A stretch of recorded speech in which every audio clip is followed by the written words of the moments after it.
Hey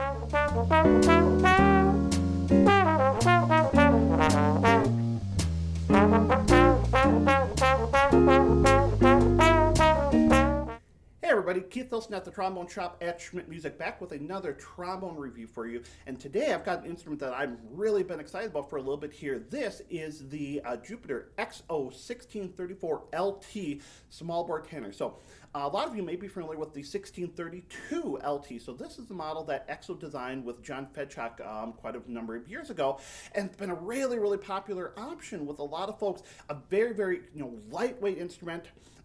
Very responsive, but it was a 500 bore.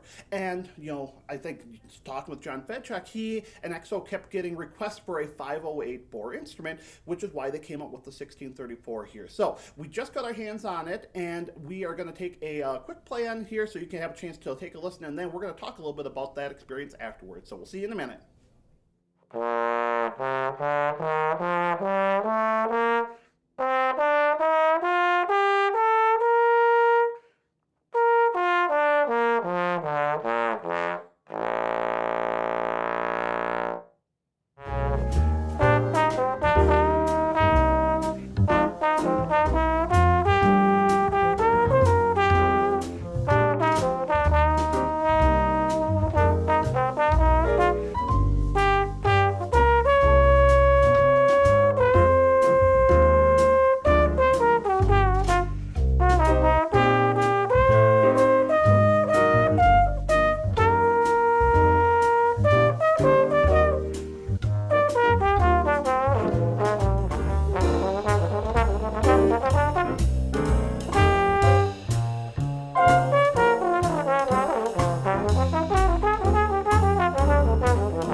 One of the things, again, that I really was excited about with this horn is the hope that it would take a lot of the aspects that I really loved about the 1632, especially, the lightness, some of the the quickness of response in the upper register and overall, and this just beautiful, nice warm timbre it had, especially at softer dynamics, and just bump it up a notch. For me, it's not even so much about the sound itself. Different players have different approaches, so I think it's less about getting a little bit bigger sound, but it's more about accommodating those players who just have a little bit bigger approach with the airstream. And I'm so excited because I really feel like the 1634 captured so much of that.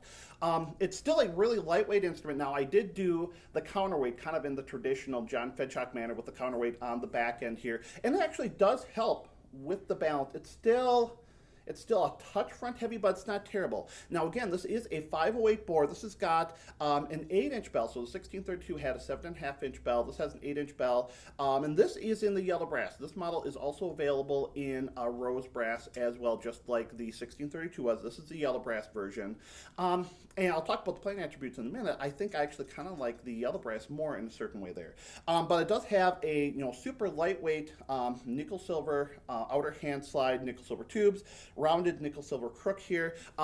It's great. I gotta tell you right off the box, the slide was fantastic, which always makes life a little bit easier with all of it. What I'm so excited about with how it plays is just it's very, very responsive. It's got this great timbre at softer dynamics. There's this warmth to it, but there's still a lightness. It's not like it's big and heavy and dark, but it has this real nice balanced warmth.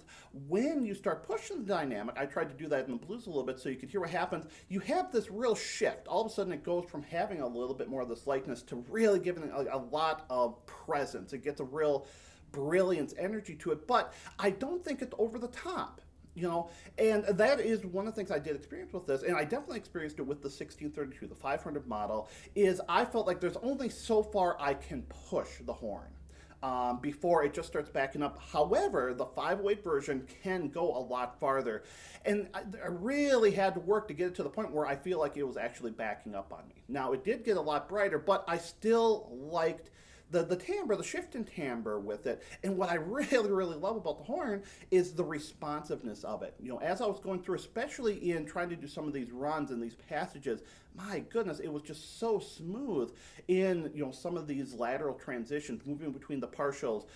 Faster articulations just happened like nothing. I felt like either when I was single tonguing or even double tonguing, that it was able to, you know, really, really connect with that. I was getting the right amount of response in the articulation. I wasn't having to work too hard. I felt like it was coming out really clearly with it, but it wasn't getting mushy at the same time. And again, I think the weight, the lightness is really attractive, but it balances everything out. I don't think the sound is overly light. It still has a presence to it. And again, I think versus the 500 model, I think it does have a little bit more body to the sound. So as compared to the 1632, I feel like for a lot of players, this is going to be a little bit more applicable in ensemble settings. And you can go into a big band, you can go into a horn section. I feel like this is going to fit a little bit easier for a lot of players. Now, of course, if you're a 500 player, if you've been playing on like a 2B or 2B plus or a Con 6H or, you know, anything in that nature there, the 1632 is still an awesome instrument. But if you're somebody who's experienced, I need a little bigger horn, I need something like a 3B, I need something like the Yamaha 891 or, you know, anything in that ballpark, Box 16, something like that, I think this is really, really worth a try. I'm really excited. Again, it's something they've been kind of talking about for a while, and I think they accomplished a lot of what they wanted to get, and again, something that's still at a production level price point. You're not getting up into the custom level, which is a whole different conversation there. So I hope you had a chance to enjoy this video. If you have any thoughts, comments about what you heard, leave those below here. If you liked the video, think about giving it a thumbs up. If you haven't already done so, think about subscribing to our channel. We're always trying to create new content for you, and as always, check us out on Facebook, Instagram, and Twitter. So thanks for watching, everybody.